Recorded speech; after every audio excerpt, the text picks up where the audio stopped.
Semangat pagi, saudara yang dikasihi Tuhan. Bertemu kembali dengan saya, Daniel Agusarian, di dalam renungan pagi pada hari ini Sabtu, tanggal 30 Mei 2020. Tentu kesehatan, berkat, dan juga sukacita, hati yang gembira saudara rasakan pada pagi hari ini. Dan sepanjang hari ini kita akan mempersiapkan diri karena besok Minggu 31 Mei akan kita rayakan hari Pentakosta, yaitu Rioyo Undung-Undung.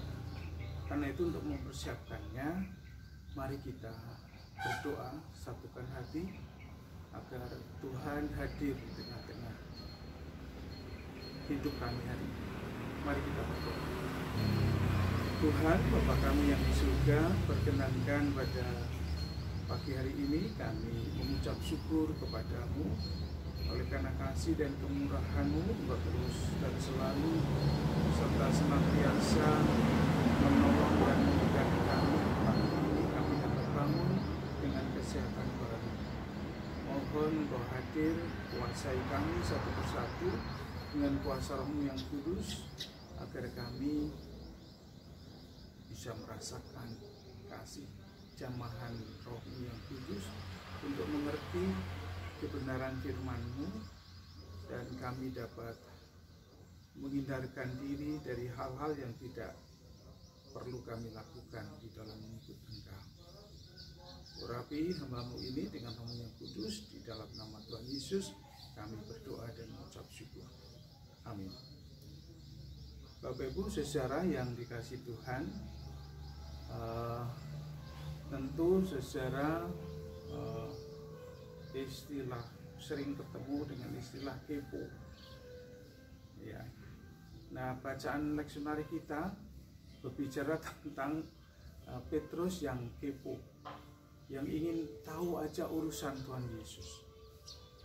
Dan tentu ini membuat Tuhan Yesus barangkali juga agak kesuk, sampai dia mengatakan itu urusanku, bukan urusanmu.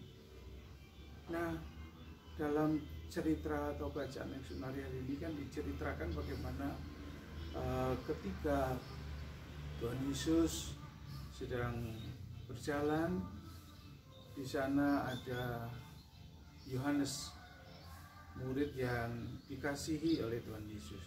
Jadi ternyata ada murid-murid yang dikasihi Tuhan, tetapi juga ada murid-murid yang tidak disukai. Karena salah satunya yang tidak disukai adalah Yudas Iskariot yang menyerahkan Tuhan Yesus dengan 30 keping uang perak. Dia menjual Yesus sehingga Tuhan Yesus nggak suka. Tetapi Tuhan Yesus juga memperlakukan ke-12 muridnya itu dengan sangat khas, masing-masing khas. Nah, dalam bacaan leksionari itu Yohanes mengikut Yesus, dan diceritakan bahwa ketika Petrus melihat Yohanes itu dekat dengan Tuhan Yesus, maka di situ ada pertanyaan. Petrus kepo, Tuhan, apakah yang akan terjadi dengan Yohanes itu? Nah, pertanyaan Petrus kepada Tuhan Yesus ini yang membuat Tuhan Yesus mungkin agak sedikit marah, dan ungkapan marahnya itu sampai Tuhan Yesus mengatakan kalau muridku, kalau Yohanes itu sampai aku datang dia tetap hidup, itu ya urusanku, bukan urusanmu. Ngapain kamu ngurusi apa yang tidak aku lakukan pada Yohanes? Itulah ungkapan Tuhan Yesus. Nah, secara yang dikasih Tuhan, apakah kita juga sering kepo dengan Tuhan Yesus? Padahal di situ Tuhan Yesus juga sudah memberikan tugas kepada Petrus, ikutlah aku. Karena Petrus disebut oleh Tuhan Yesus untuk menggembalakan domba-domba, memberitakan Injil. Ya. Nah, bukankah saudara dan saya pun, khususnya juga jemaat GKJ Bogor dan siapapun yang melihat renungan ini, mendengar ini, Tuhan sudah menyiapkan semua rencananya untuk saudara-saudara dan saya. Dan masing-masing khas, tidak sama.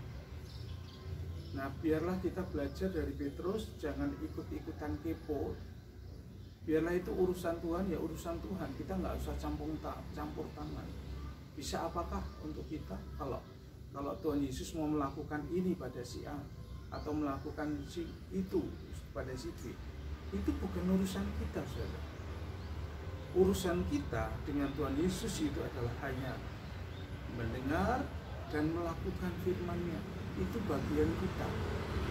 Biarlah orang lain atau murid yang lain itu juga melakukan bagiannya. Ya, karena itu biarlah kita boleh mengerti.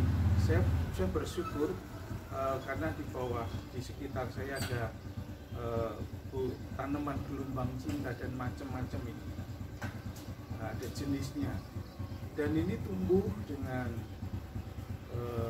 subur, dan saya mesti harus merawat, harus memindah. Kalau udah besar ini harus dipindah ke pot yang lebih besar, dan karena kalau sudah besar itu sungguh indah tanaman ini dan perlu perawatan. Tuhan Yesus merawat kita, mengasihi kita dengan caranya. Itu sebabnya biarlah dengan apa yang kita baca leksionari hari ini, kita menjadi orang yang gak kepo. Jangan mau tahu urusan Tuhan Yesus, tetapi mari kita perhatikan urusan kita sendiri, tugas kita sendiri. Apa yang harus kita lakukan agar Tuhan berkenan, agar Tuhan tidak kesuh, bahasa Banyumasnya, tetapi dengan sungguh, dengan ucapan syukur kita melakukan. Ada lagu yang mengingatkan saya kan peristiwa ini. Bunga susah Gusti tak puji, kang mranoto gesang kula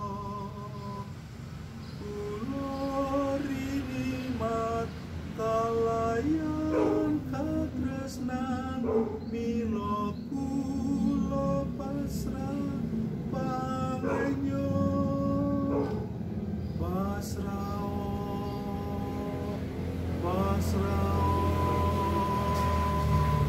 ing sapangreyan kuasa.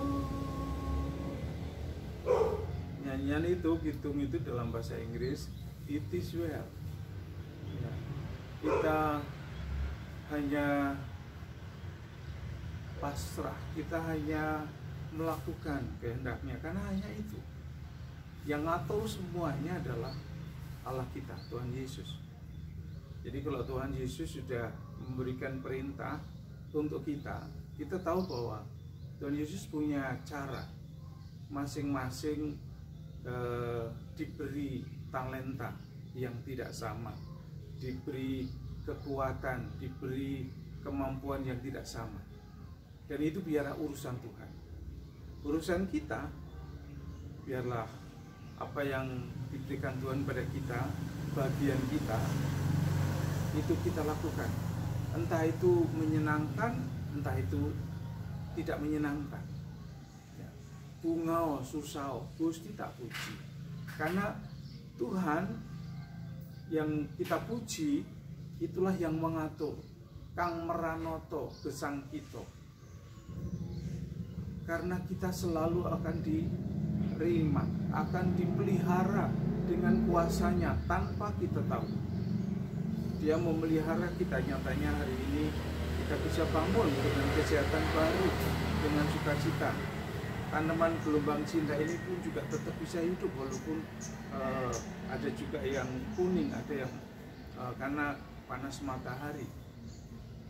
Nah, mari saudara-saudara, ialah dengan tidak kepo kepada Tuhan Yesus, tetapi kita fokus pada apa yang harus kita lakukan. Mari kita lakukan bagian kita, karena Tuhan Yesus juga akan melakukan bagiannya. Dan jangan takut dan jangan pernah mengurusi urusan Tuhan Yesus, tetapi urusilah bagian kita, diri kita. Karena Tuhan selalu berfirman dan menyertai kita dulu, sekarang, sampai selama-lamanya. Tuhan Yesus memberkati saudara. Amin.